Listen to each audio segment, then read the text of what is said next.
Jeff, I was watching the coverage before the town hall started. You were one of the final voices on, and I think Phil nailed it. We saw exactly who the former president was and still is last night.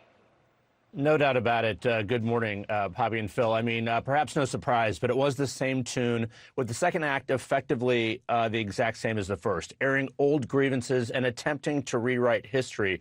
Former President Donald Trump acted as though he had already won the Republican nomination, spending almost no time on his GOP rivals or trying to broaden his appeal to voters as he made the case for why he wants to defy history and return to the White House. Former President Donald Trump picked off right where he left off, lying about the 2020 election. That was a rigged election, and it's a shame that we had to go through it. It's very Trump made clear his 2024 presidential bid would follow the same script of his two previous campaigns, presenting himself as a defiant messenger, unburdened by facts and unwilling to move on. Will you suspend polarizing talk of election fraud during your run for president? Yeah, unless I see election fraud. If I see election fraud, I think I have an obligation to say it. He falsely said Vice President Mike Pence could have acted to overturn the election results as the vote was certified on January 6th. Trump said he did not owe Pence an apology for failing to call off supporters who threatened his life as they stormed the building. No, because he did something wrong. He should have put the votes back to the state legislatures, and I think we would have had a different outcome. My question to you is, will you pardon the January 6 rioters who were convicted of federal offenses? I am inclined to pardon many of them.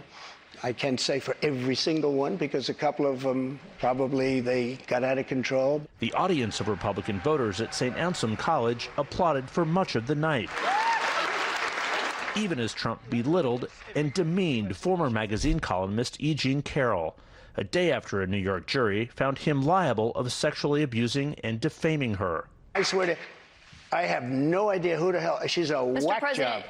Pressed by Caitlin Collins about whether the verdict would deter women from voting for him, he said this. No, I don't think so. Yet some Republicans believe otherwise, like New Hampshire Governor Chris Sununu, who is considering a presidential bid of his own. If you're a suburban mom, all these voters that Republicans are trying to bring back into the mix, I don't see any of them being convinced by anything, because it was just kind of a same old regurgitation. 7 months before voting begins in the Republican presidential primary, Trump is leading the field, even as he faces multiple legal challenges over interfering in the 2020 election and more. I just want to find... Once again, he struck a defensive tone about that now infamous call to the Georgia Secretary of State, searching for votes to put him over the top against Joe Biden, who narrowly won the state. That election was rigged. And if this call was bad, why didn't him and his lawyers hang up? How dare you say that? This was a perfect Well, they were phone clearly call. concerned enough they recorded the call. He brushed aside questions about another probe involving classified documents taken to Mar-a-Lago. When it comes to your documents, did you ever show those classified documents to anyone? Not really. I would have the right to. By the way, they were declassified What do you mean, not really? after. Not that I can think of. Let me just tell you, I have the absolute right to do whatever I want with them. I have the right. That, of course, remains an open question and a key part of a federal investigation. Trump took personal credit for the Supreme Court decision overturning Roe v. Wade, citing his 3 appointments to the High Court. I was very honored to do it. But he repeatedly dodged questions about whether he would sign a federal abortion ban. I'm looking at a solution that's going to work. Very complex issue for the country. You have people on both sides of an issue.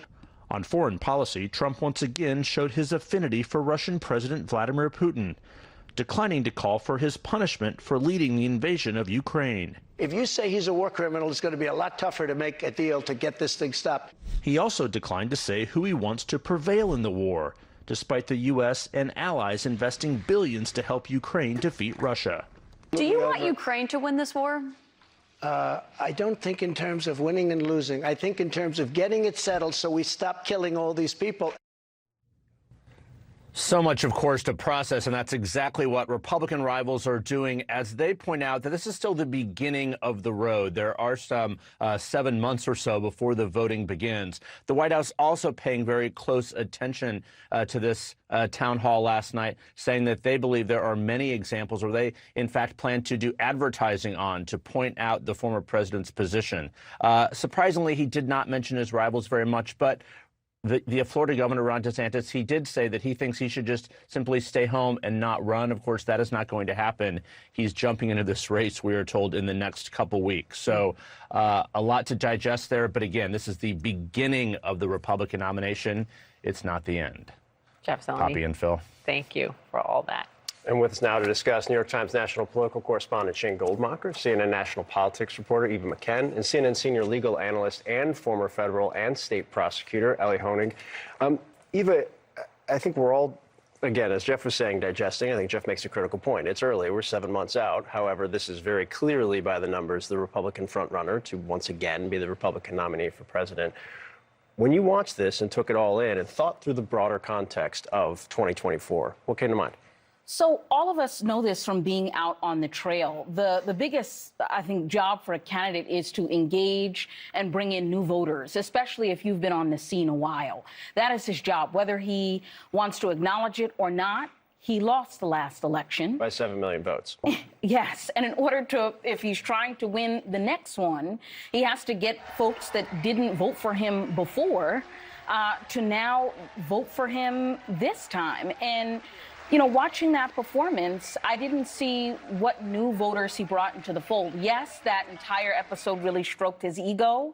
He was with a very favorable audience. We know that he thrives in this situation, in this type of situation where his ego is stroked. But what new voters did he attract last night? I didn't see any from that performance. And I wonder if he lost some Republican voters. And I say that because of his answer on when Caitlin asked him about the Dobbs decision, when a voter actually asked him about the Dobbs decision.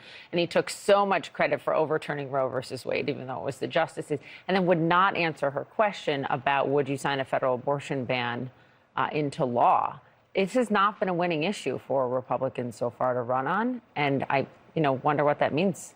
I mean, I really think it's important to think that American elections are a two-step process. Step one is the primary, and that's his primary concern right now. Yeah. And that's what the performance was last night. But yeah, in a general election, these are the reason he took that stance on abortion is looking at the general election, right? Ron DeSantis, leading rival, has signed a 6-week abortion ban in Florida.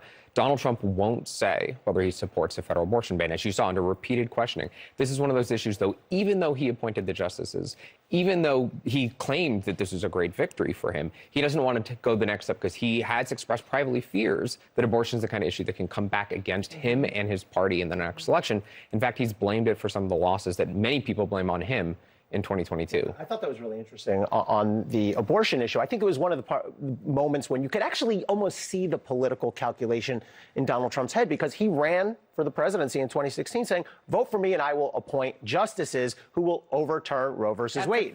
That Leslie Stahl interview on 60 Minutes. It's exactly what he said. And he did just that, right? He gave us Kavanaugh, Gorsuch, and Barrett. They did just that. They issued the Dobbs decision. And it was an affirmative legal argument that he was making that he delivered on. Now, last night, it seems like someone said to him, if they bring up abortion, say negotiation. I didn't actually even understand what he was talking about. And Caitlin tried to press him on that. What do you mean, negotiation of what? Because I think he sees that there's some political risk there now. And that means he has his eyes open, because he watched Wisconsin, he watched Michigan, he watched 2022 in the electorate and how important this issue was. Look, man, what he said on Dobbs stands, and I don't think you can try and parse where you land on that, despite his completely nonsensical unwillingness to answer 5 different follow-ups from Caitlin Collins on this issue. And I think that also underscores why, if you take a step back and you talk to Democrats who were watching last night, regardless of their views of the town hall itself, they will all say, we have loads of content to attack in a general election. I do want to ask you, though, Elie, on the legal issues itself, and the president was talking about January 6th. I actually want to play this. Take a listen. You saw them rushing the Capitol, breaking windows. They were hitting officers with flagpoles, tasing them, beating them up. When it was clear they weren't being peaceful, why did you wait 3 hours to tell them to leave the Capitol? They listen to you like no one else. You know that. They do. I agree with that. But so why didn't you tell them to go home sooner? Nancy Pelosi and the mayor are in charge. I assume they were able to do their job. They weren't. But Pelosi's not in charge of Capitol security. And if you remember, Look, I listened to that as somebody who was there on January 6th and was kind of personally enraged by what he's saying there. But you think there's some legal elements to that as well. As a prosecutor, that is the single most important clip from last night. Because Caitlin says to him clearly, Those people listen to you. You know that. And he says, yes. Yes, I do. Yes, I do. I agree that. And if you're thinking about prosecuting Donald Trump in relation to the effort to steal the election, you're going to need to show that connection, that Donald Trump knew and understood that his words would be acted on, knew and understood that people were listening to him and would actually do things because he said so and stop doing things because he said so. And I've never heard him so clearly admit that. And look, everything Donald Trump says is out there. It's fair game. It can be used.